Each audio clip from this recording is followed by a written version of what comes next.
Hey, what's up, guys? This is a video response to Lamb Dog and his comparison of hunter-gatherers to agrarian, farm-based cultures. So I've got a question. Actually, I got a lot of questions. Here's the first one. Well, it's not the first one isn't a question so much as a laying a ground for fact and understanding. If at the end of the day, one's idea, and this would be one of my values, is the preservation of life, then a hunter-gatherer tradition would be one wrought with despair, because you can only reach a certain equilibrium within an ecosystem that is not controlled by man, at which point you out-farm or out-harvest or out-hunt a particular food stuff. And to a larger or to a less larger extent, you can't stockpile much because you're always on the go, you can't carry a lot. So you're going to reach a certain point where your lack of nutrition, because of one more mouth to feed within a small hunter-gatherer tribe, will lead to death and the plateauing of a tribe.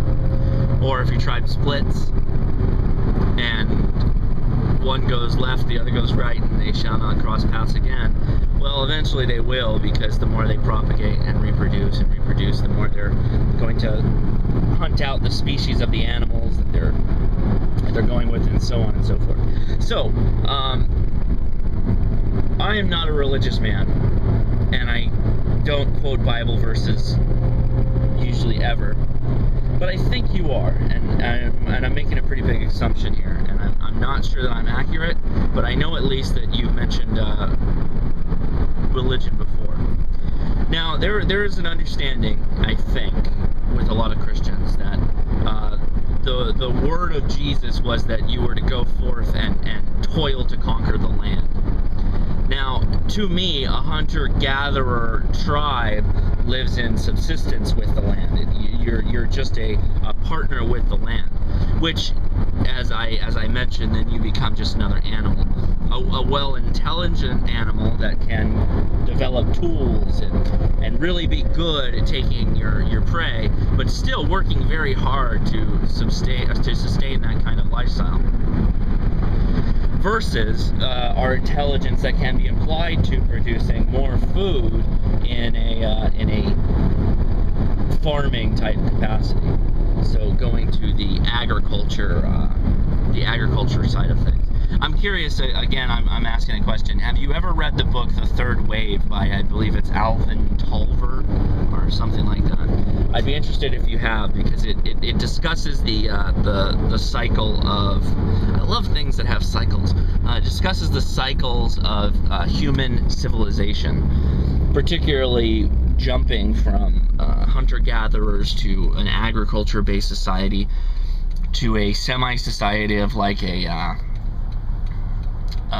cottage industry, to an industrial revolution, heavy industry, to a knowledge-based society or civilization.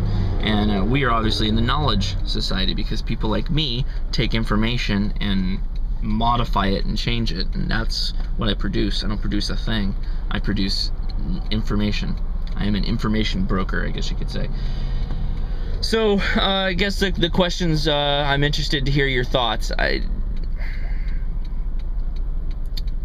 I think that you lose the ability to have lots of people. And maybe that's a good thing.